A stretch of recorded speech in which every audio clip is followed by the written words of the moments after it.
it could be a filter.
Good evening. Welcome to the Warrant Committee meeting slash public forum of the budget of May 4th, 2026. This is 2 nights before the annual town meeting starts. Karen, can you call roll to call us to order? We have Jay Fundling, Nicole Boyson is on Zoom, Elaine Craighead is here, Lorraine D is here, Grace Doherty is on Zoom, Julia Maxwell is here, Brian McGuire on Zoom, and Nicholas Tangney and Cecile Yang are here. You have a quorum. Okay. So the first order of business is not the budget forum, which is why most people are here. First order of business in the agenda was a catch-all of anything that's coming up for the town meeting that we need to address.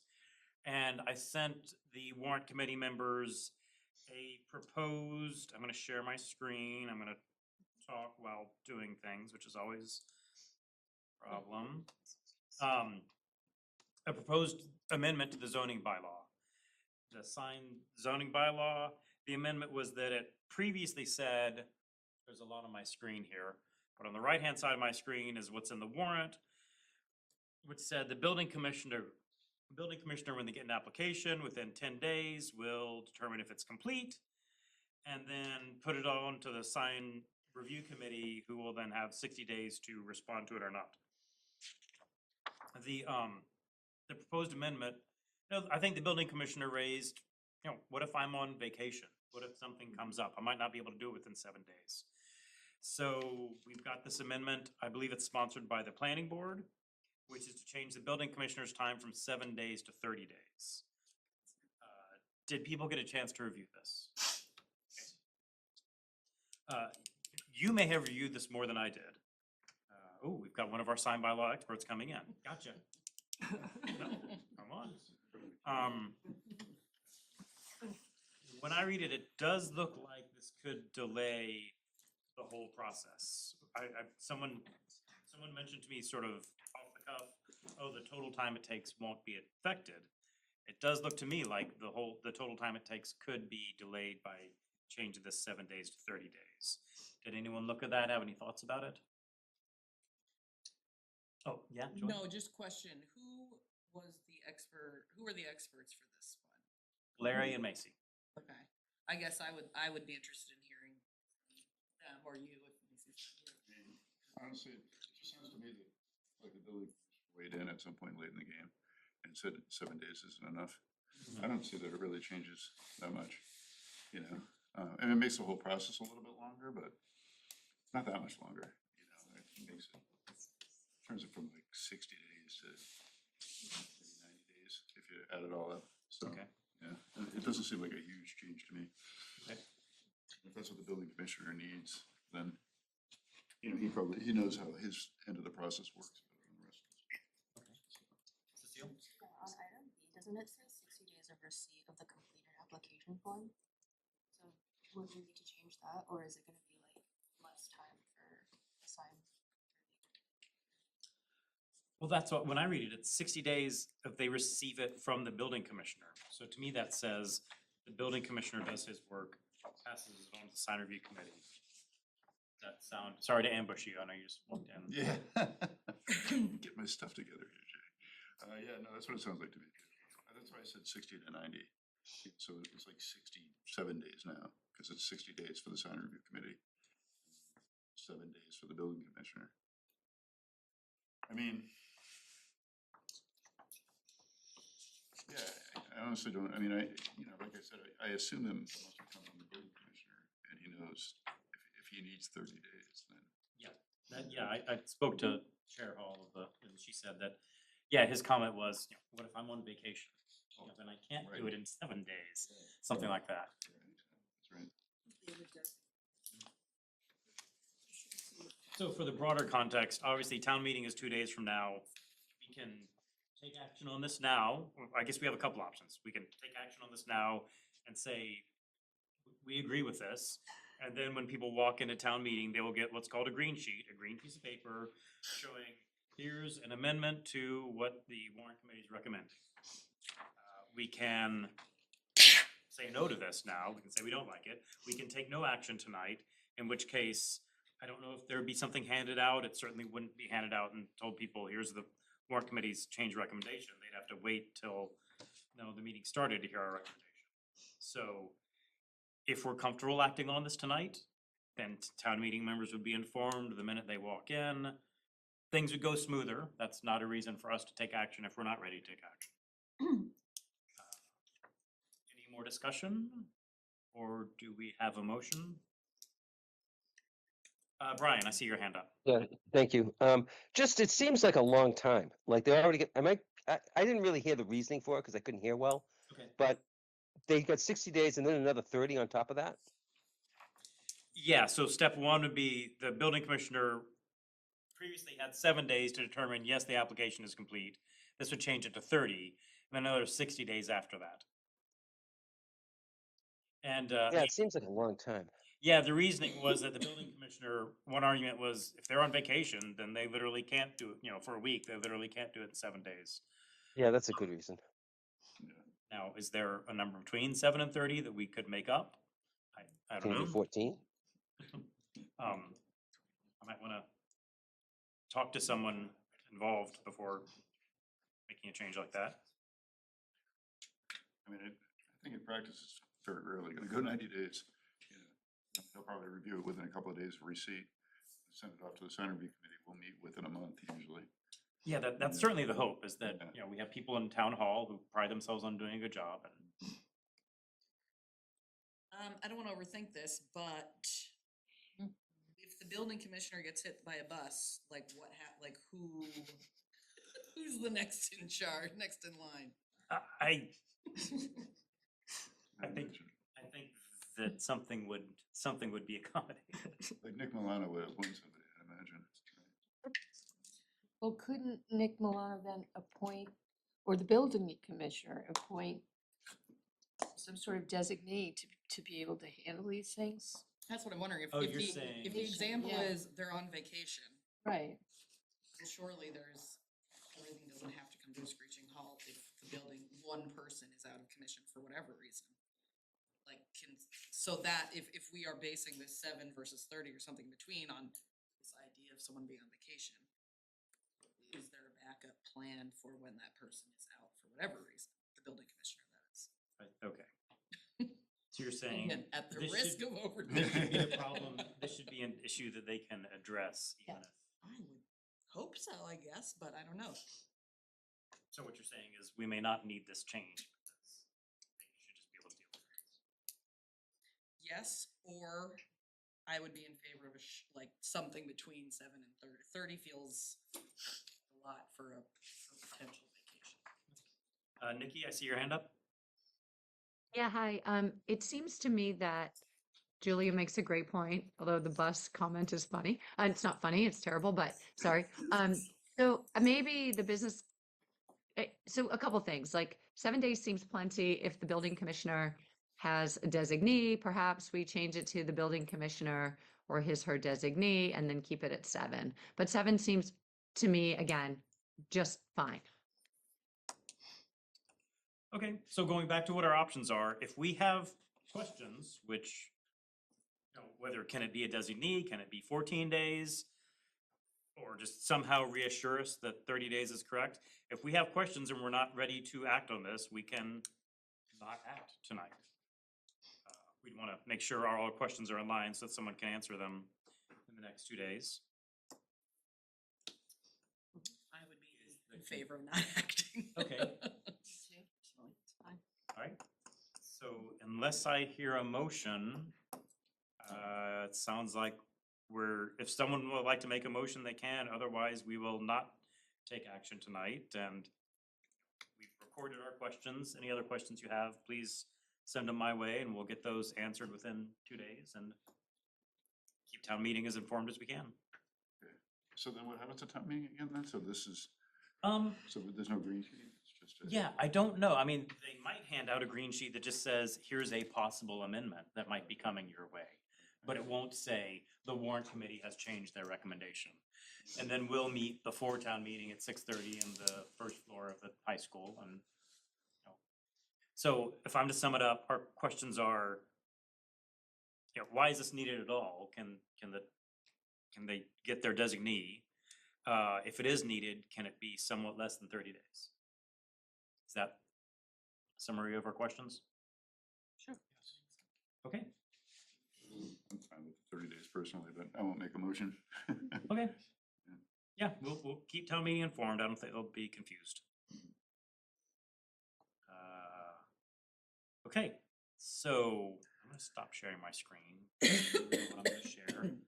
So we're moving on to the other item for tonight, which is an open forum on the town budget. So we've got people here in person. I don't know, Karen, do we have guests online? We have a couple. Okay, that's great. Okay, great. Yep, you have 3. Okay, wonderful. I'm going to share my screen of the PowerPoint. Okay. So this is something that I don't know that the Warrant Committee has done in recent years, but between the override last year and the concerns of the budget between January and March of this year and looking forward and seeing where the budget is going, seemed like there was a lot of questions, a lot of issues about the budget.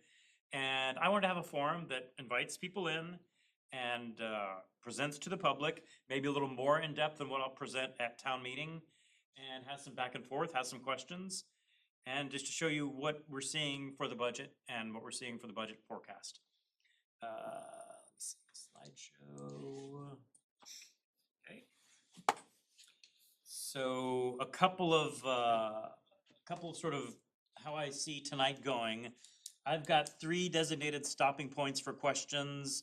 I didn't know how many people would be here. We're not overflowing with an angry mob, so that's good.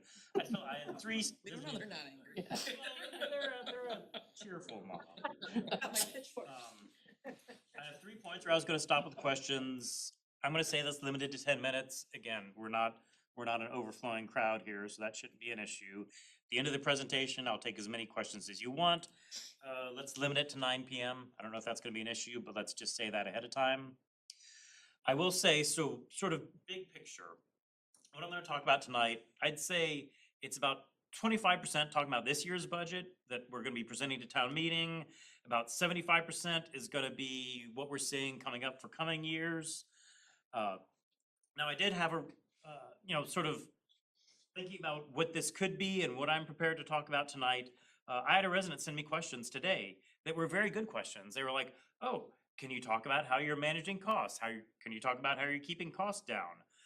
And my response was, those are very good questions. That's not the kind of thing I was prepared to talk about. So I apologize if you come here and have questions and I'm not ready for them. We'll roll with it together. You can ask whatever you want. I just might not be ready to answer it. So it'll mostly be talking about what is the budget that town meeting is going to be voted on, and then what do we see coming in the future. And I say that the slides with the star are gonna be the ones that I remove for town meetings. I'm gonna give them a shorter presentation. In reality, you're gonna be my guinea pigs. If you don't like some slides, then I'll take those out for town meeting. If you really like some, I mean, that's less likely. Strike thumbs down. We'll see. Yeah. I'll vote. So I've got this slide starting out. I know it's a lot of words, but this was sort of, for me, this was my North Star for the budget process this year. The Mass Department of Revenue looked at Milton in 2013. This was long before we had a strong town administrator. This was when the Warrant Committee made the budget themselves. And the Department of Revenue said, guys, you need a strong town administrator. You don't need 15 residents making the budget. And, I bolded the parts that I especially like, while we're still a watchdog, we don't get in, rather than get into the minutia of individual department budgets, we look at the high level, spending priorities, reserves, fiscal policies. So it's still, is not a 100% clear guideline of what our role is, but it helped give some guidelines. So we're not looking at, okay, how much is the library spending on copy paper? We're saying, okay, big picture, how's the budget going? Okay, so let's start out. Where are we? Did I get the right year? Yes, I got the right year. Good. So we're looking at the FY27 budget. That's the budget for the year that starts this July 1st. And where are we? Last year we passed an override, $9.5 million. $8.8 million of that went to fund level service expenses. It went to the general budget, and it was just to fund a continuation of the services we were already providing. Now, $700,000 of that override went to the operating budget stabilization fund. Now, it's understandable if you've never heard the term operating budget stabilization fund. It was part of last year's override. It was something that came up in last year's town meeting, but it wasn't discussed very much. It's fine if you've never heard of it. I'm put together this presentation as if you'd never heard of it. By the end of the night, you're gonna know a lot more about it. It's a fund that is a way that Milton and other towns use to go between overrides with minimal disruption of service. I don't think there was a whole lot of discussion of it last year, but you'll be hearing quite a bit about it tonight. This was a significant override that we passed, and it was clearly stated at the time it was to fund level service, the same level of service before, not increased services. Now, one thing that happened before it was passed is the town administrator presented a forecast to the select board last March that showed the town with that override getting through till 2030 before we'd need another override. Now, one thing about that forecast that was presented last spring is it assumed 2.5% pay increases for town and school employees. That number is not realistic. That is not consistent with historic trends in this town. It is not consistent with the union contracts we have with our employees.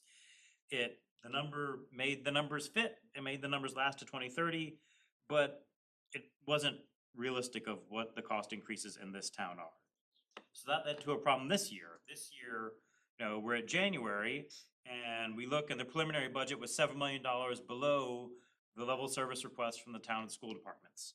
And people said, how could this be? How could we have an override last year and now we're already short? One of the key reasons is the forecast we looked at last year wasn't realistic for the cost increases. Another reason was because when the town administrator starts putting together the budget in January, he understandably makes very cautious assumptions about things. Two big ones are how much are we gonna get in state aid, how much is health insurance gonna increase. Those were very cautious assumptions in the month of January. By the time we got to the month of March, both of those were updated. Both of those were quite a bit better. What had been I don't remember off the top of my head, $2 or $3 million shortfall, it now became a $1 million shortfall, again, short of what the town and school requested. So once we got that information, we could put together a final budget. It still was shorter than what was requested by about $1 million. So that $1 million shortfall below what was requested, that came out of the school's request entirely. So you might ask, why did it come out of the school's request? Why wasn't it spread more evenly across town? I'd say two reasons are, one reason is because the school's request was a higher percentage than all the other departments. The town departments as a whole requested, I believe it was around, a little more than 3.5%. Schools asked for 5.2%. And also the school request included in that was a $1 million buildup of financial reserves for emergencies that come up later. That's prudent financially. We thought maybe there was some flexibility in there. And so the town and schools working together, the school committee had a final plan that incorporated $1 million lower in their requested budget. And I'm paraphrasing, please don't think I'm speaking for the administration or the school committee, but it seemed to be that they had a plan where they could find savings that would not be a detriment to classroom instruction. So that's where we ended up $1 million short to the schools. Okay, so that's that year. Here's a slide that the town financial director put together for me. Just big picture, where are the numbers? Our revenues went up, and this is gonna be a theme for the night. Our revenues went up by 3.2%. That's, the large drivers are taxes go up 2.5% on current properties. And then when new properties are built, people add onto their houses, that's called new growth. That gets added to tax rolls. That most years brings the 2.5 up to about 3%. So our revenues went up by 3.2%. Our expenses, town and schools both went up by about the same amount. Now I told you the school's request was a lot higher, but we held it down, so they both went up by about the same percent. The shared expenses which a large part of that is health insurance. Health insurance by itself went up by 8% this year. Shared expenses went up by 4.5%. So you can see, our revenues went up by a little over 3%. Our expenses went up by a little under 4%. And that's even after not satisfying all the requests. Now, you might say, okay, there's a difference there. Where did that come from? Again, I'm teasing a little bit. I'll say more about this in a minute. But I mentioned there was an operating budget stabilization fund that helps us get from one override to the next. I'll be saying much more about that in a few minutes, but just for now, let's say we pulled money out of that fund to fill the difference, which is how it's intended to be used. And I will say these and essentially all the numbers I'll be talking about tonight, these are operating budget numbers. And when I say operating budget, I mean as opposed to one-time funds. So one-time funds mostly comes in the form of free cash. Every year, if we spend a little bit less the previous year than we expected, and we bring in a little bit more than we expected, and we're a little bit better than budget, that's called free cash, and that's viewed as one-time funds. It can and should be spent on one-time things like capital purchases, other one-time expenses. So one-time expenses are not in virtually any of the numbers you'll see here tonight. I do want to take a bit of a sidetrack to talk about state aid, because that's a big portion of our budget. It's, the state gives money to all towns and cities for their municipal budget, and it's been lacking in the past 20 years. You can see the Mass Municipal Association, which is what it sounds like, an association of cities and towns across Massachusetts.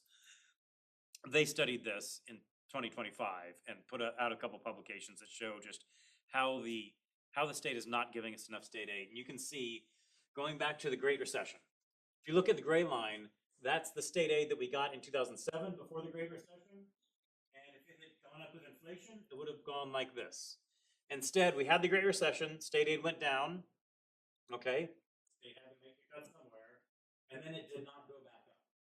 And getting to the point where in 2026, we're getting, we as, not as Milton, but as a whole, the whole state, we're getting as much state aid now as we did in 2007. Not adjusted for inflation, just period, the same number. So the state has really fallen behind in giving cities and towns state aid over the past couple decades.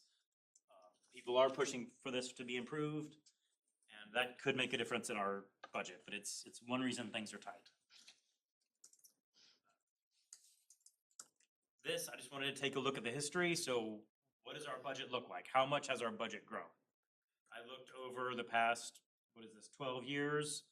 I think those are the ones that were most convenient for me to grab off the internet. The annual growth rate year over year, average, a little less than 5%. So what we spend on this town goes up by 4.9% year over year. And then the next slide, and this is one of the key slides of this evening. This is looking forward. So as I said, our revenue this year grew about 3%, and that's what we expect. We expect it to grow by 2.5% because of Prop 2.5. That's how much our taxes can go up. Add another about 0.5% for new buildings going up, people adding onto their houses, adding to the tax base. And year over year, you get about a 3% increase. And year over year, our forecast expenses grow about, I have 4.7%. Now, do I want it to grow 4.7%? As I said, I got questions from a resident today asking, how can we control our costs? I think that's beyond the scope of what I'm prepared to talk about tonight. A lot of what we'll be talking about tonight is not necessarily what we want, it's what we're seeing is actually happening. And I'll go back to the previous slide. Over the past 12 years, our expenses have grown about 4.9% a year, forecasting 4.7%, pretty darn close to each other. But if our expenses are going up faster than our revenue, something's got to give. And, one thing that has to give is we periodically need to have overrides. When, how much, how, that's all to be discussed. But I'm going to stop here for the first of the question session. Does anyone in the room or online have questions for what we talked about so far? Please, Not necessarily about what we talked about. It's about budget. that's fine, that's fine. If I can't answer, I'll tell you I can't answer. Should I come up here? Please do. Jay, could you ask people to identify themselves? Yeah, can you say your name and address? John Cohane, town meeting member, precinct 7. Okay, address? I don't know the rules. 73 so- Ann First Street. Okay, thank you. My question is about why budgets are supposed to be accurate. And the school budget is the biggest one, so I chose that to look at first. Okay. And if you look at you doing the same thing, I looked at the since 2021 to 2026, the average increase has been 6.4% school budget. Mhm. And we are increasing the school budget this year by 3.76, 3.8%. They asked for 5.2. You showed that. I wonder why, and I understand you're about to start a group with the Warrant Committee and the town administrator to work on revising the forecast and dealing with the operational budget stabilization fund. But it basically seems like the reality is that the school budget really is going to be what is budgeted plus the stabilization fund. That's, if you do the math, no, but I mean, I'm not following. if you do the math, that's how much money they're gonna need more. If they follow at the 6.4%, which, you know, we're talking about reality, and that's what it's been for the past 5 years, they're going to need that much more money, almost exactly the stabilization fund, to meet fiscal 27's budget. You know, using those percentages and much, and I just wonder why, you know, I guess there's a little psychology in it too. You don't give them everything they want, but you know, why they're asking for 5.2, we're giving them 3.7. The reality is someplace even higher than that. How accurate is our budget?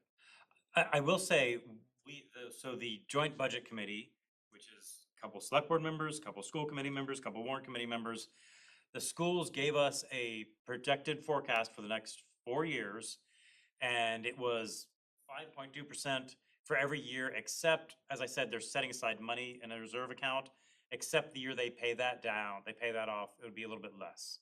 So they gave us a number, it was largely based on, I mean, they haven't negotiated their contracts yet, so you have to sort of guess.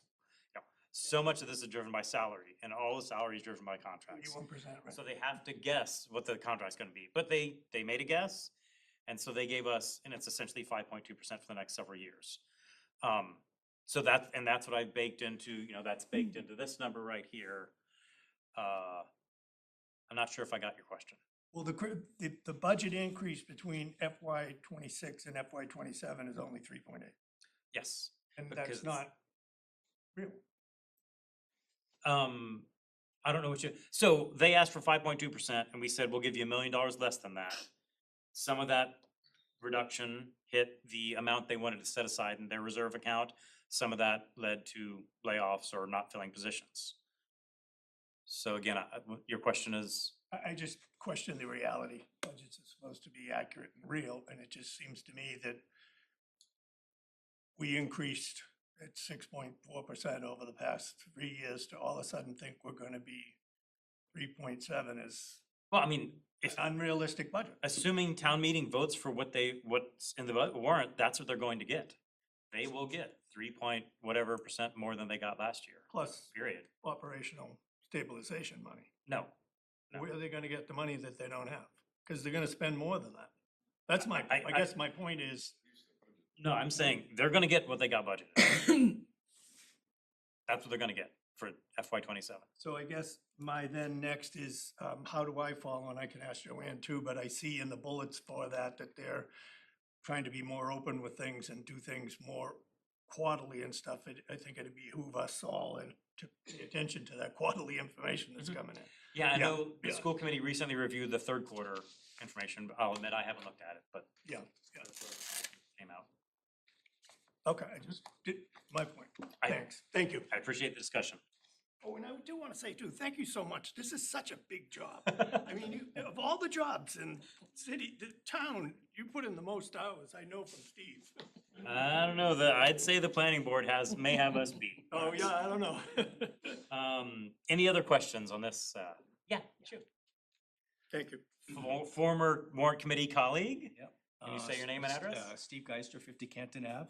So I know it's not in play tonight, but the question I want to ask is, make it public, is who, what, and when do we have the ability to question expenses and reduction of those expenses if needed? I haven't bought a truck for 2 years because I had a $9 million override the other year. We all are tightening our belts in town, but nobody that works in this town wants to tighten the belt. So I don't know, what's the vehicle? I went to the budget meeting this morning, or the budget committee meeting this morning, and they talked about changing the verbiage of level service budget, so it makes more sense. They didn't talk about expenses or how to manage it or any of those things, and that conversations never came up. I brought it up when I was on Warrant Committee. I brought it up on a regular basis, and I reviewed the school committee's budget as a subcommittee, and I never got any answers or any, what kind of things can we do? I mean, we gotta figure out a way, we just can't keep saying it's level and, we can't let teachers go, we can't do this, we can't do that. People can't afford it, it's getting to a point, so, I don't know, I just wanna I know that's not your job here, but I appreciate that. somebody's gotta do it. Yeah, I mean, I appreciate that, and to some extent, it is, that slide I had at the beginning, to some extent, the warrant committee does have a role in that. I'm not prepared to talk about it tonight, that doesn't mean it's not the warrant committee's role at all, but, we're still the town's financial watchdog. And there's, the school committee is elected to, among other things, they oversee the school's budget. The select board oversees the budgets of everybody else, so, it might sound like I'm saying, oh, everybody might be pointing at everybody else saying it's, their responsibility. There is a little bit of that, I'll admit. It is partly our role, it is partly the select board and, school committee's role. Okay, thank you, so, thank you. Can I also just say something briefly in response to that? The schools did cut almost 8 full FTEs this year to bridge that gap. So cuts were made, and those decisions were made with pretty I don't know if I would say extensive public feedback, but there was a forum that they held where people could go.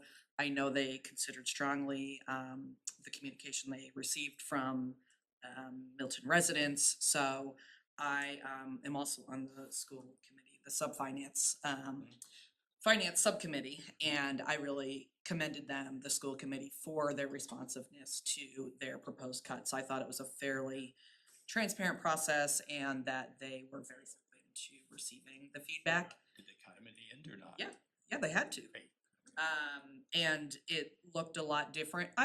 It looked different at the end than it did at the beginning because they listened to that feedback from members of the town. So I don't think the narrative that they're not willing to make any cuts is true. They had to, and they did. Nobody wants to see that happen, No, but of course not. they did. Thank you. Yep. Thanks. Any other questions? Yes.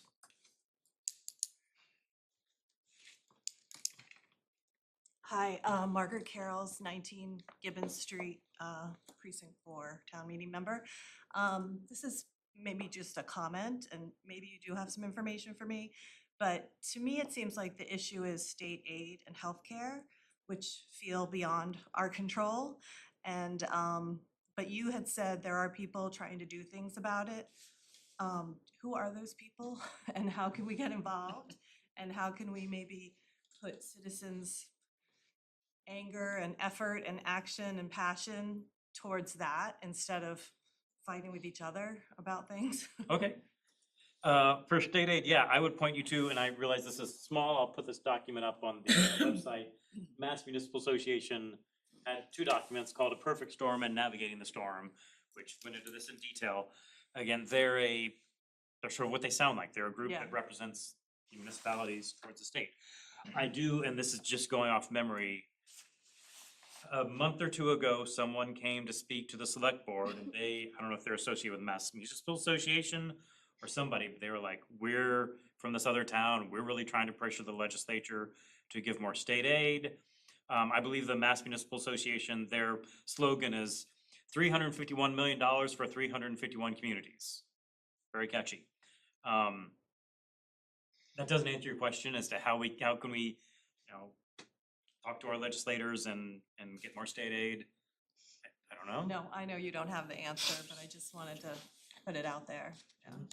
I will also say this is timely. The Globe has an article published today about, the headline is "Towns and Cities Are Ringing the Alarm Bells, Prompting Massachusetts Senate Call to Increase Local Aid."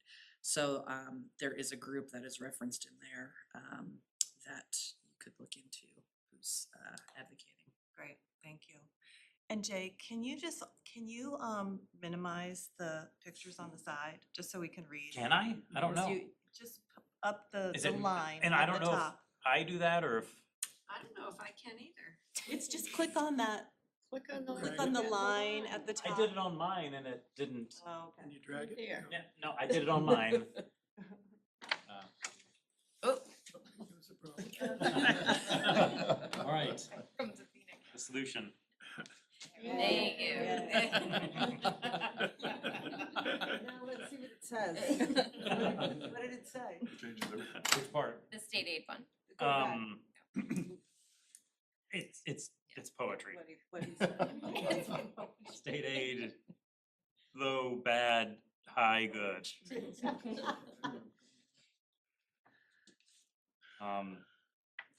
Okay. So moving on, stopping that question session. This is sort of my caveats. Depending on your point of view, I either was or I am an actuary. I have to give caveats around on my forecasts. All models are wrong, but some models are useful. One thing I can absolutely promise you about any forecast I give you tonight is that it will not be correct. But hopefully it'll be the best guess and hopefully it'll be close and give us something to work with and coming forward. It's supposed to be a reasonable forecast, and then once we have this forecast, we can look at it next year, say, all right, was it high, was it low, and explain the differences. You know, the fact that the expense growth I'm seeing is similar to historic average makes me feel better about what I'm seeing. I listed some of the most major assumptions. You know, state aid going up by 2.5 or 3%. New growth, I'm expecting about $1 million per year. Health insurance, 8%. That's what it was this year. Going from FY26 to FY27 is an 8% increase. Again, I'm a former actuary. Forecasting health insurance inflation is witchcraft, so the best I could do was take what we got now. 8% seems, that's very high though, right? Yeah, I would say, yeah, I'm gonna talk about this later. I'd say it's high for the long term. I mean, it's just some of these slides, I'm only looking 7 years out. If we have 8% inflation for 7 years, we've got bigger problems. But for next year, for the year after that, I didn't feel comfortable saying anything less than 8%. So maybe that's a little bit of conservatism, or maybe it's just being cautious. And getting back to sort of some of the comments earlier and sort of some of my comments earlier, the school department gave us their forecast. It's 5.2% with the dip when they, in the year that they fully fund their reserves. And town departments, about 3.75% pay increase, 3% expenses increase. This is what I, blame who you want, thinks is likely to happen. I'm not saying this is what I want to happen. I'm not saying I'm so happy the schools are getting 1.5% higher than the other town departments.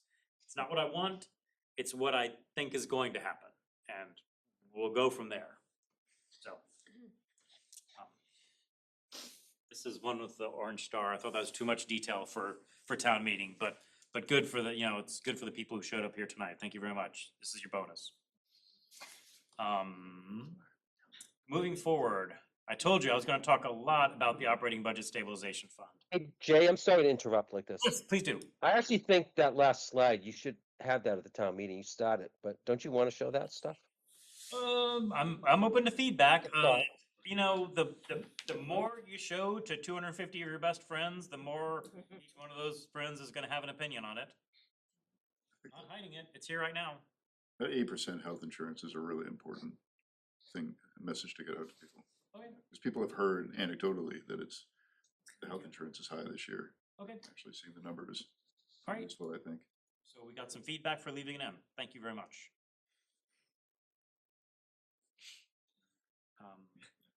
The Operating Budget Stabilization Fund, what is it? I'm assuming you've never heard of it. It's a fund. Milton has one. Milton has one, other towns have them. We set this up to help us get from one override to the next without cutting services. This is a mechanism that other towns use to get from override to override.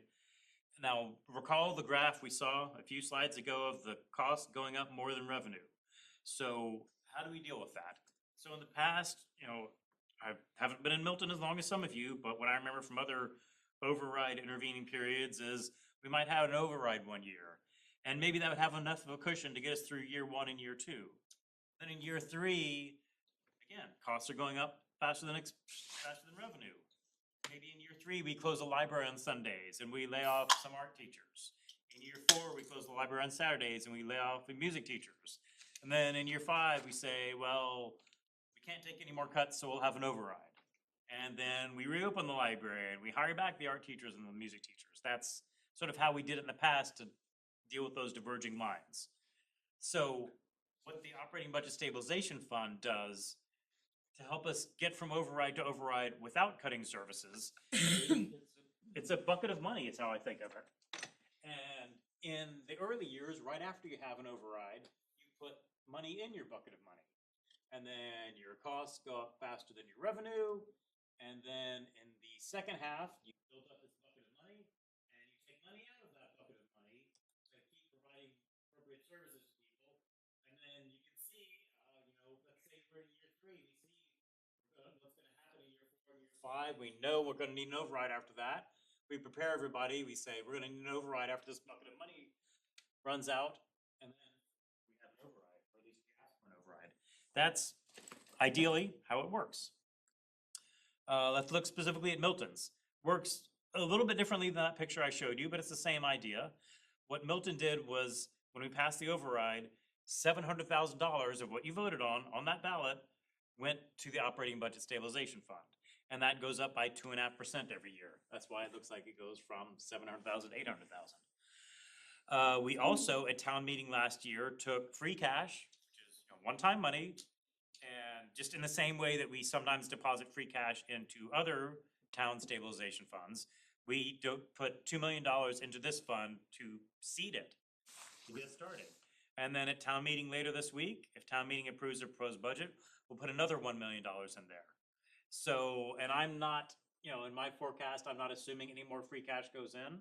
It might, but I'm not assuming that. So assuming that, and I've got an assumed withdrawal pattern that has it sort of stepping up by the same step size every year. And I say, okay, here's how it works. It goes up the first couple years, and then the fund goes down, and then it runs out, and then we would need another. So that's how Milton's Operating Budget Stabilization Fund works. Now, one question that we're going to have to, there are some questions that we need to figure out about the Operating Budget Stabilization Fund that the town has not settled on, and I want us to sooner rather than later. One of the biggest questions, possibly the biggest question, is how fast are we going to spend down this Operating Budget Stabilization Fund? When I say we have to make a decision, first of all, who is we? Who makes this decision? It's not 100% clear, but I would say this is a policy decision. Usually town policies live with the select board, and this decision is very closely related to the question of future overrides, which is also a select board decision. So the Warrant Committee is very happy to advise and give suggestions. This seems like this is a select board decision of specifically this question of how long do we want the Operating Budget Stabilization Fund to last? And we can't put off this decision because this decision is a big determinant in how much of the Operating Budget Stabilization Fund we will have in next year's FY28 budget. We're going to go to town meeting a year from today, be voting on a budget then. We need to know how much money from that fund is going to be in that budget. So I apologize that I'm going to go from right to left. Please forgive me. But if we want the Operating Budget Stabilization Fund to last through 2030, then next year when we're putting together our budget for FY28, we'll have $1.4 million to spend. If we want it to last through 2029, we'll have $2 million to spend. If we want it to last only through 2028, we'll have $4.5 million to spend. Now, I'm going to say more about these three options in the next few slides. The main point of this slide is that we need to make, again, someone in town needs to make a decision about how long this operating budget stabilization fund is intended to last. That decision will have a direct impact on the budget we make next year. So this isn't a decision we can put off for years. It's not even a decision that we can put off till next spring. This decision should be made this summer or very early fall before we even start the budget process. So it's an input to next year's budget and not a reaction of looking at the budget. So, and whatever, I'll caveat with whatever decision is made this summer, once we start putting together the budget, I think should have some flexibility, but we should have a target in mind when putting together the budget for next year. So again, I'll be saying more about these three scenarios. The point of this slide is a decision has to be made on the soonish side. I did have here that I could pause for questions. I realize that I've been talking about this mysterious fund. It's fine if you just want to absorb it and let me go on to the next few slides. Yes? Just a point of clarification. So Sure. last year, it was a roughly $9 million override. Did you, what I just saw, that 2 million of that went into the rainy day fund? Nope, good question. It was a $9.5 million override.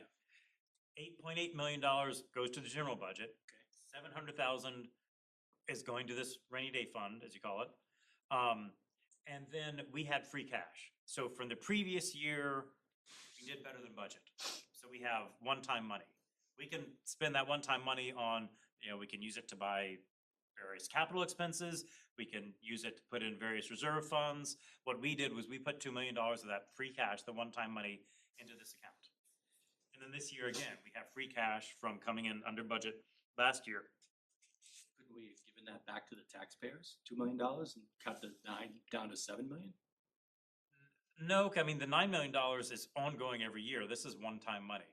So we're, when we were looking at our budget earlier this year, my feeling was we were free cash rich, but ongoing budget poor.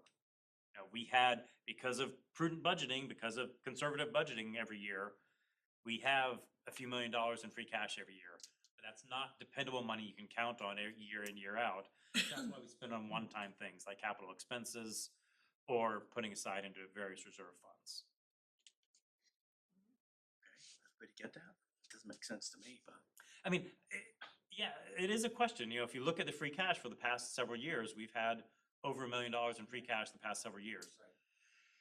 The counter argument to that is it's a $150 million budget. The fact that our financial people can get us that close is amazing.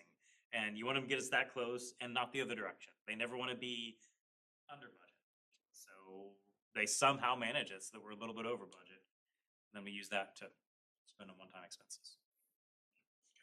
John? But I think that's what you just mentioned about trying to get together to get a handle on the next, whether we go 4.4 or 2 or 1.4. Is that what you're referring to on page 14 here? You talk about getting together with the town administrator and revised forecast for towns. The forecast will necessarily go hand in hand with revised plan for the override. Is that what you're referring to? Probably, I wrote that a month ago, but yes, Okay. I think it's all. It sounds like it. It's all of the same. Okay. All right, I'm gonna keep going with momentum here. So, what are we looking at in the future? All right, one thing I will say is, all right, sorry, I'm comparing my notes to my slides. Oh yes, so one thing that, I'm gonna talk about what I'm not talking about. The town will have other financial pressures in coming years. So I'm gonna be talking about what we're seeing coming up, maybe possible future overrides. What I'm not talking about is some of these future overrides. We expect, given what may be starting at town meeting this week, we might be redoing our third fire station, which would have a debt exclusion override. We might vote on that later this year or next year. Don't know exactly how much that would affect the tax levy. We may have a new school coming up. If so, that would have to be put to a vote. That new school would come with operating expenses. I'm assuming those would be an override vote also. None of what I'm talking about is going to include any of these. And also what I'm talking about, so not only do I not include the math, I'm also not including the political questions. Like, people look at this and look at what I'm about to talk about and say, is it worse to have 2 overrides in 1 year or 2 overrides 2 years in a row? I'm not even thinking about that. I'm laying out the math and saying, here's what I see for coming year's budgets. And as I said a few minutes ago, all of this excludes one-time revenue, one-time expenses. It's ongoing revenue and ongoing expenses. So, let's see some things. So what if we're talking about 2030? So we have this operating budget stabilization fund. Part of my brain is aware that one member of audience just came in, and I'm just gonna have to leave him behind. Sorry, I can't explain everything to you. Apologize. So we have an operating budget stabilization fund. What if we want it to last until 2030, using the payout pattern that I showed a few slides ago? Well, so here's this graph.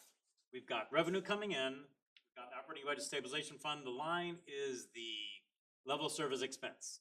Goes up.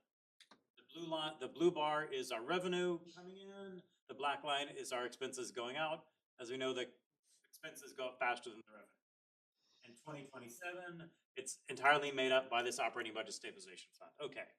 Well, if we spread the operating budget stabilization fund out over the next 3 years, we get shortfalls. We get a shortfall of $2.5 million next year, going up to $6.4 million in FY30. Sometimes I have a hard time wrapping my head around $6.4 million on a $150 million budget. What does that mean? One way to think of it is if we have to cut expenses by $6.4 million, ballpark, round numbers, let's say an employee costs $100,000, salary plus benefits together. I'm not saying that's a good number, I'm just saying it's a round number. An employee costs $100,000, that means next year we'd have to cut expenses by the equivalent of 25 employees. In FY30, we'd have to cut expenses by the equivalent of 64 employees. Whether that's actually losing people or losing services in some other way, that's gonna be a hit. So this is not a scenario that the Warrant Committee explored that much further. You know, this is as much math as you're gonna see in this, because this is significant hits over the next 3 years.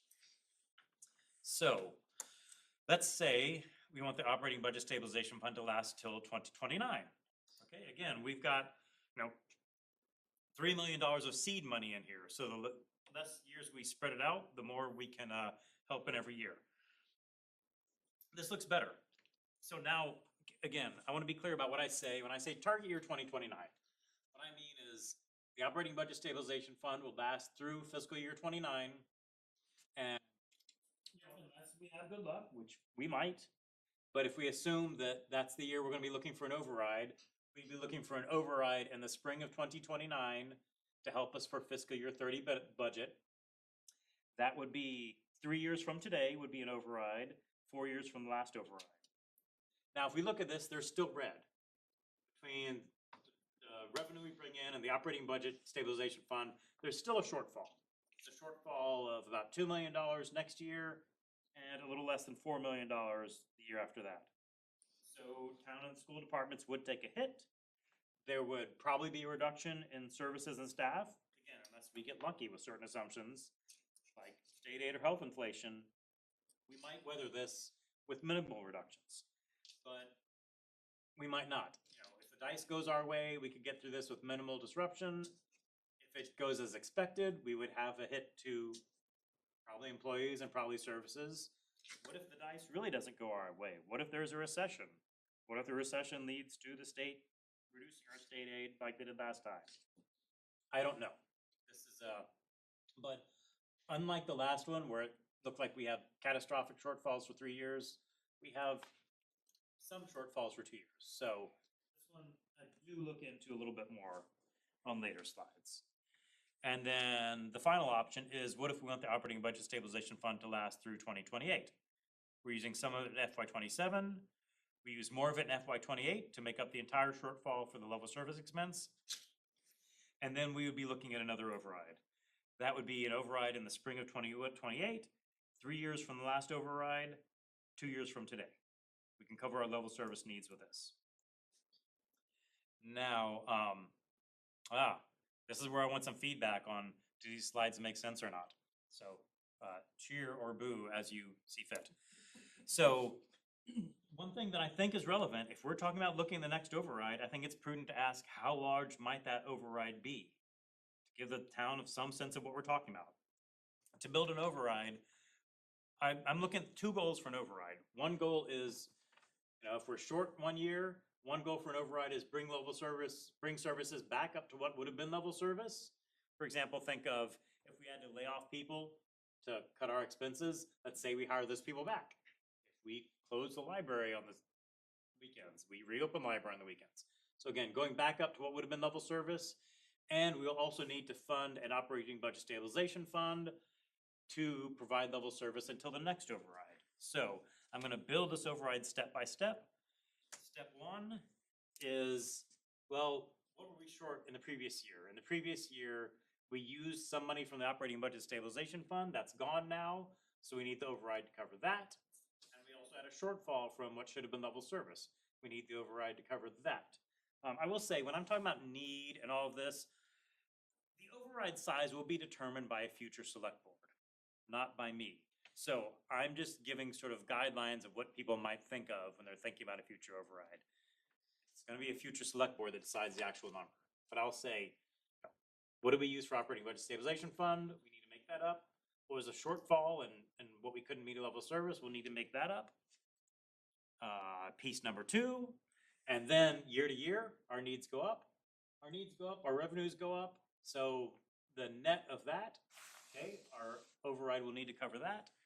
And finally, everyone in this room is now experts on operating budget stabilization fund. So now they know that in the year of an override and the early year after an override, you put money into the bucket to fund later years. So we'll want to put another, have the override be a little bit bigger to put money into the bucket so we can continue providing services over the next few years. All of that, where does that bring us? This slide doesn't have numbers, it just has feelings. Feelings are, this is my example of target year 2029. A little bit of a shortfall in 28, a little bit of shortfall in 29. The override pops us up so that in FY30 and FY31, we're putting money into the bucket of money.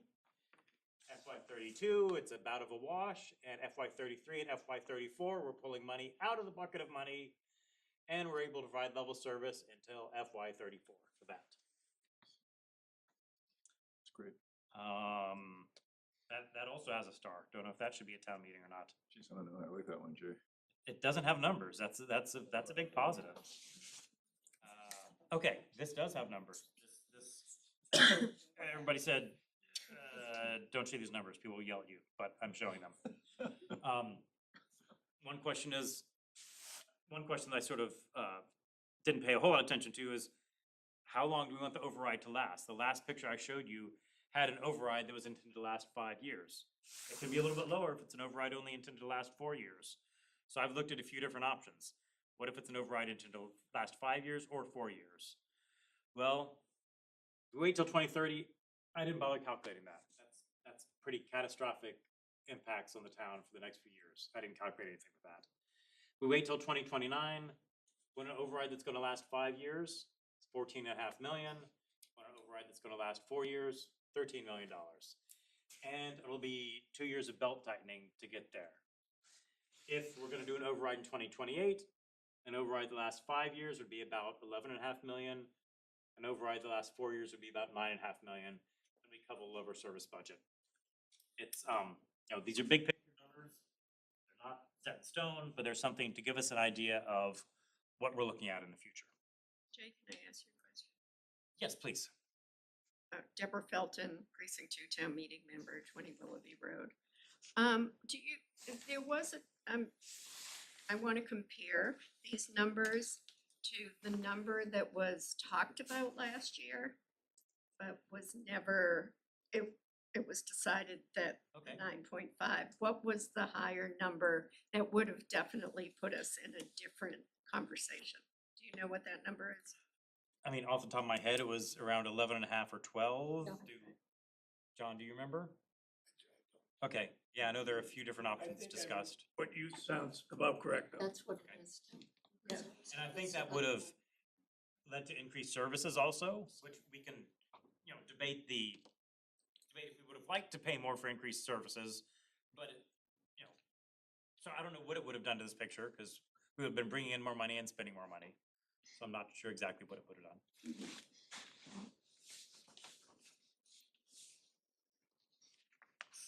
Okay, Thank you. sure thing. Which slide am I on? Oh. Okay, the next 4 slides, I'm pretty sure I'm not gonna have a town meeting and won't even waste a whole lot of your time. It's how I calculated these numbers. Again, I sort of led you through how I'd calculate these numbers. Here I'm just proving it because I did the work and I want credit for it. So 2029 override looks like that if it lasts 5 years. If it lasts 4 years, it doesn't have to be as high. Makes sense. 2028 override, the last 5 years. I'm gonna be putting these slides on a web page in case that wasn't clear. But you know, that I'm showing you how I got to these calculations. Okay, so here's an important slide. What could change these forecasts? And I'll be honest, I'm almost as worried about being too cautious as I am about being not cautious enough. I don't want to be the boy who cried wolf. I don't want to say we've got to take drastic measures because everything's going to be horrible, and then things might be better. So what might lead to better changes? What might lead to worse changes? Health insurance we've talked about. And I think I said, you know, some of these slides got 7 years. I certainly hope health insurance isn't 8% inflation every year for the next 7 years. But in the short term, I don't know what it'll be. It might be 10% next year. I don't know. So health insurance is a big unknown. State aid is a big unknown. There are people pushing for more. If we have a recession, we might be out of luck. I am mentioning free cash. Free cash doesn't directly affect members here, although it could indirectly affect things if we have, like we said earlier, if we keep consistently having a few $1 million of free cash every year, we can put some of that in the operating budget stabilization fund, which then flows through, makes everything go a little bit nicer. But then this year in particular, we got really lucky with snow and ice the previous 2 winters. This year, not only do we have snow and ice events, but they often happen on the weekends, which makes everything more expensive. So this Jay? year, yeah. I'm so sorry. When you turn to the screen, the folks on that Milton Access can't, you go quiet. Thank you for telling me. Okay, all right. I'll keep the hand gestures and the turning around to a minimum. Again, free cash doesn't directly affect things, but it can move our budget in general. New growth was a key assumption. One way that can move positive is we've got these new buildings being built. I'm not an expert in how those are valued and put on the tax rolls, but I think, you know, when they're partially built, we tax them partially. When they're finished being built, we tax them fully. And then when they're finally for sale or rent, I think the tax evaluation may go up. I don't, yeah. Big picture, I think that's maybe how it works. Don't ask me for the details. But new growth also might be optimistic in that once these buildings are built, we're sort of, knock on wood, hoping not a whole lot of 40Bs are coming up after that. So then that would, you know, maybe slow down our new growth. One positive change, I mentioned earlier that I was an actuary, so employee turnovers are a thing I think about.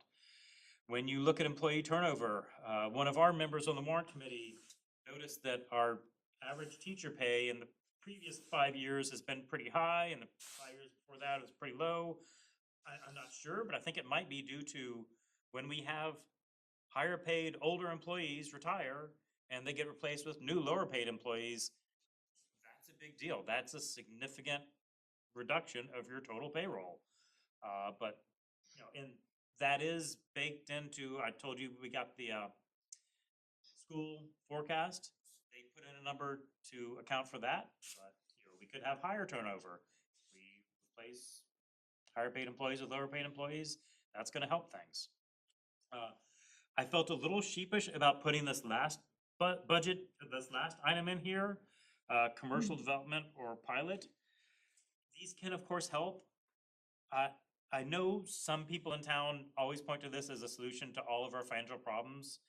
I guess I would say if you're gonna point to this as a solution, please accompany it with some estimated numbers. For example, you know, I took a quick look at Extra Space Storage, which is one of our largest commercial taxpayers. They pay, you know, a little over $400,000 in taxes by my estimation. if we had another extra space storage somewhere in town, not even addressing where it might go, okay, that would be another $400,000 a year. That's great. That could really help us. But it wouldn't change the big picture that we saw. It wouldn't change the fundamental issue of the costs going up faster than expenses. So I'm fine with reasonable commercial development. I'm fine with getting more pilot payments. I'm a little wary of those being the solution to our problem. I think our problem is just that our income is limited and our expenses go up with union contracted salaries. So we're coming to the end. Some things to consider for the override, you know, again, override planning. These are not things that have to be decided anytime soon. Things we want, you know, do we want an override to last 4 years or 5 years? Again, that might be the difference between going to the taxpayers and saying, we want $9.5 million again, or we want $11.5 million. That's a decision.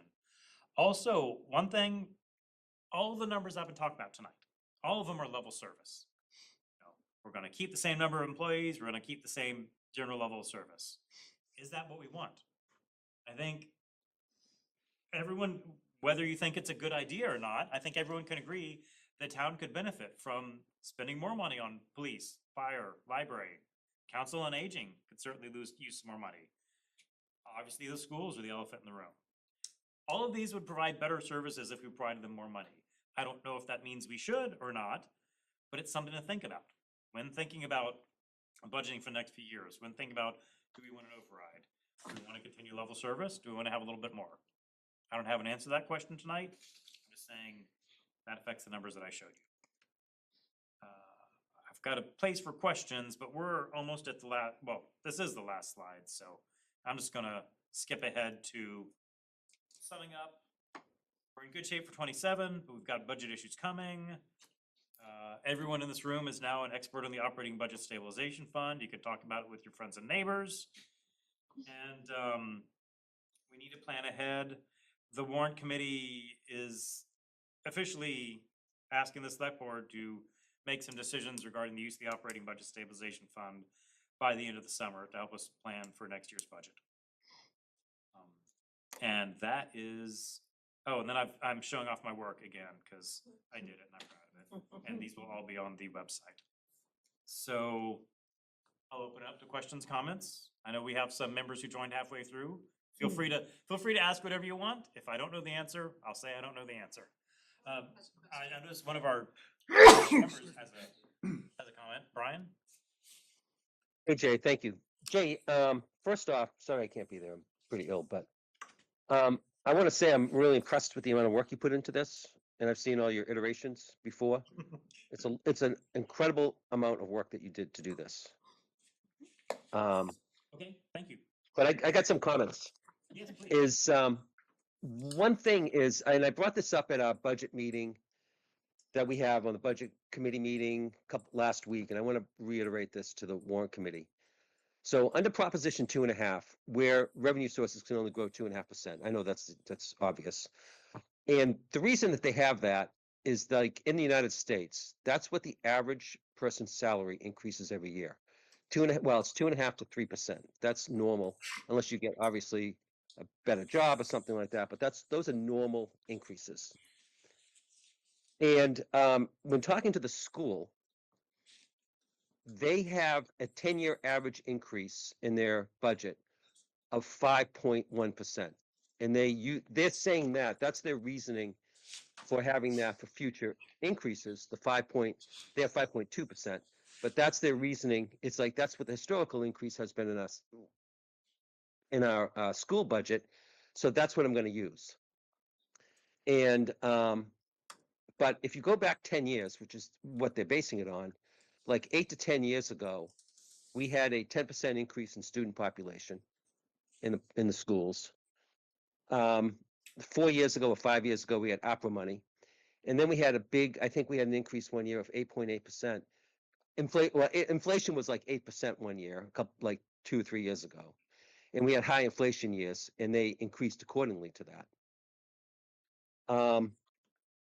And over that 10-year period, though, the average Milton teacher salary went up 2.5%. The average Massachusetts teacher salary went up 3%. So somewhere, and I know they have steps, we all know about the steps, but their average is like 2.5 at the bottom probably, but somewhere to 3%. I should also add that they're projecting the student population is projected to decrease, according to NASDAQ, about 3% over the next, I think it's 7 years. So my question that I have a problem with, I know that they're using the 5.2% as an average of their school increase budget because that's what it was over 10 years. But there's legitimate reasons for that. But I don't know why they would be more than, if you say the average teacher salary would be 3%, why would they be increasing it? Like, where's that other 2.2%? What is that for? What is that targeted to? And I struggle with that. And I haven't heard them explain it, except that's what it's been. So that's what we think it's going to be. But there's reasons that they had a big jump. And it kind of troubles me because the last override was 9.5 million. And that was the third highest in the state. We're a population of 28,000, I think. That's the third highest in the state. If we go to 14.5 in 3 years as an override, that's going to be, we're going to have like the first and the fourth highest within a 5-year period override. And that's that 2% that's driving it, that school budget of 5.2%. And that's my struggle with this, is I've brought that up at other meetings, is where is that coming from? What is that for? Yeah, I hear you, and you. I know it's not your number. I'm not putting you on No, the spot. You're getting it from them. Yeah, you've raised some good points, and you've made me think about some things, and I appreciate that. I guess a couple thoughts. One, it's all driven by, union negotiated contracts governing the pay. That's what it's driven by. And to another extent, it's driven by, what I said about turnover. If you've got a cohort of a lot of older teachers who are retiring, replaced by younger, lower paid teachers, you're going to have a lot less than that. If you don't have many people retiring this year, you're going to have a lot worse than that. I guess my response, and it's sort of a response to what you're saying, but it's sort of not a response to what you're saying, is they're telling us 5.2% for level service. So we're going to be saying, we meaning the town administrator, meaning the select board, and meaning the warrant committee, are going to be saying to them next year, what do you need for level service? And when we say level service, we mean the same number of teachers and the same amount of services, so to speak, for the schools. And they, meaning the school administration, meaning the elected member of the school committee, need to tell us, this is what we need for level service. Or they might say, this is what we need for level service, plus we've got an extra 30 English language learners and they need an extra English language learner teacher, so we had to add that, we didn't have a choice. Things like that. We've got to hold them to, is this level service? If it's not level service, let us know. It might be some sort of state mandated increase. But if they really stick with level service, same number of teachers, same level of service, and if it goes up by 5.2%, then that's what it goes up by. If if they're trying to sneak in extra employees without telling us, that's a bigger problem. I'm not really worried about that. I think when we ask them, give us a level service number, they'll give us a level service number.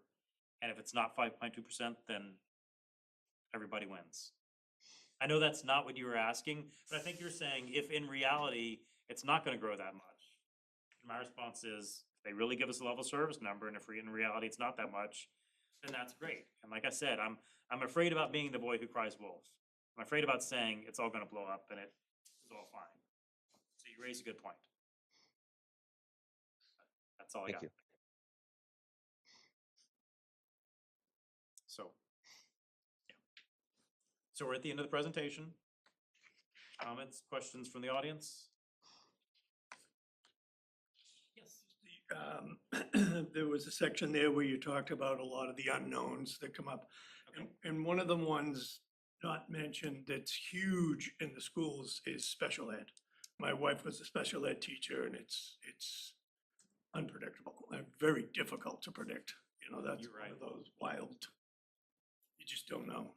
And I'm sure that affects their budget. You're right, and yeah, that's why I sort of hedged a minute ago when I said, if we ask them to need level service, we expect them to do it, but if, you know, if you've got an extra handful of kids who need expensive services, we can shake our finger at them and say, give us level service budget all we want, but they gotta spend it, they gotta spend it. Which I will say, I said the schools are building up a reserve. The schools are building up a reserve to cover unexpected special ed expenses on their side of the finances, and we'll talk about this more at town meeting. Also, on the town side of the finances, we're putting in $500,000 into a special education stabilization fund that is under the purview of both the school committee and the select board. And I think I haven't checked recently, but I think they're coming up with a strict policy, or not ironclad strict, but relatively strict, like, you know, if your special ed costs were X amount last year, and they're Y amount this year, and it goes up, then that's the amount that can come out of there. If anyone in this room wants to speak to that, okay, Ms. Haggerty, you don't have to. I can't Fine. right now, That's sorry. fine. Totally fine. Sorry, I apologize for putting you on. I spot. like jokes. But yeah, the town has at least 2 buckets of money that are there for unexpected special ed expenses, but yeah, you're right. And I will say, when the town gave us that forecast showing it's gonna go up by 5.2% a year, baked into that was an inflation factor for the special ed. It's up. Yes, Is there a way, so, you're talking about a new fire station, okay. new school, possibly on both. So I think I read in the warrant where the operating budget for the fire department has gone up because of the new buildings. You know, they're more expensive. So I'm wondering if there's a way to forecast that for other new buildings that could, maybe not right now, but in the Yeah. future when we're looking at those. That's a good question. I did have, for the school budget, and, you know, don't take the $1.5 million to the bank, but that's a high level number that I heard of, cause you think about the new school especially, we're just moving kids around. We hopefully don't have to hire too many teachers. We just move the teachers around. What we have to hire is a principal, a custodial staff, a cafeteria staff, and pay the electric bills. So that's what I think the $1.5 million is there for. That's just a placeholder. Very surely change. So then that leaves the fire station. And we'll have East Milton coming on also, Yeah, which will I don't be know, and increased expenses. I'll apologize, I don't remember the fire station comment about the new buildings. Do you remember that, Larry? Yeah, it was a small amount, but it was one of the reasons why their budget went up. Was Yes. Because of Yeah. the cost for, this fire station next door here. But I don't remember exactly what the amount was. But it is something to consider for sure.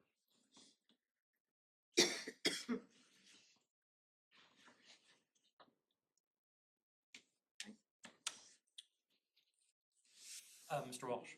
Yeah, if I could, I'd love to be able to answer thoroughly the question just raised.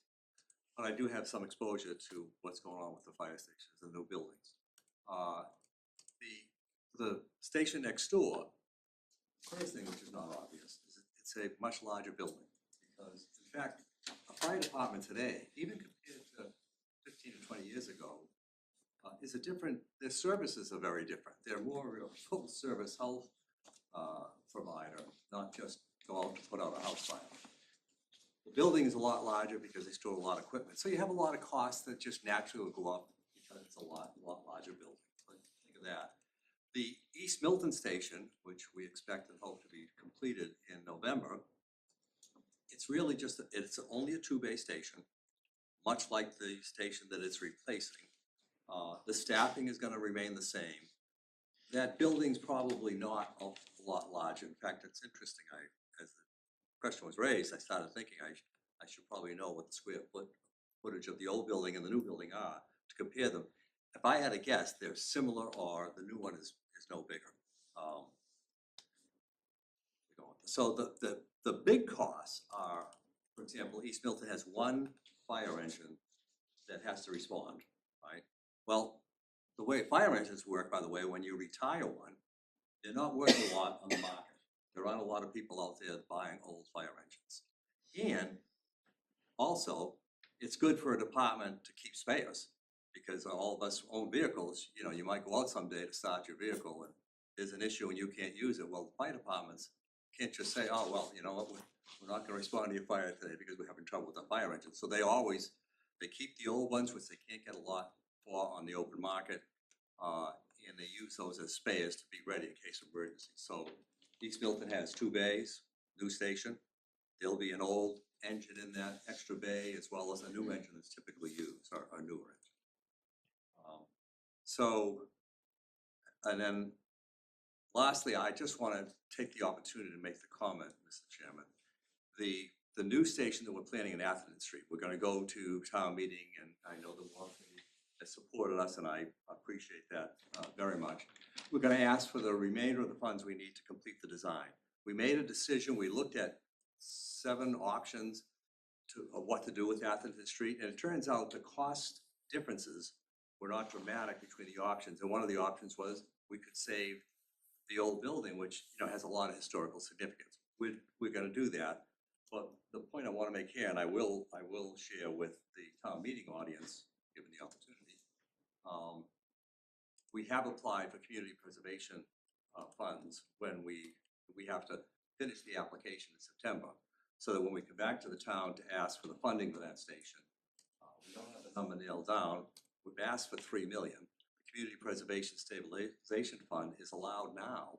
Maybe they always were allowed, but they're about to start doing now. When they commit money to a cause, they won't just commit that year's available money. They'll be able to actually, you know, project out. So if they were to give us 3 million, they might say, we'll take 10 years to pay that 3 million back. And so what they're really doing is dedicating 1/10 of the cost of every year from that fund. I just some interesting facts. Save something for town meeting. Can you state your name and address, please? Oh, I apologize. No problem. Brian Walsh, I'm a Precinct 8 town meeting member and chairman of the Fire Station Building Committee. My apologies. Address? So, 56 Pleasant Street. Okay. Jay, just so Thank you you. know, it's the comment on page 31 where you mention the increase in utilities and maintenance operating costs for the fire department, and then it's general expenses increase.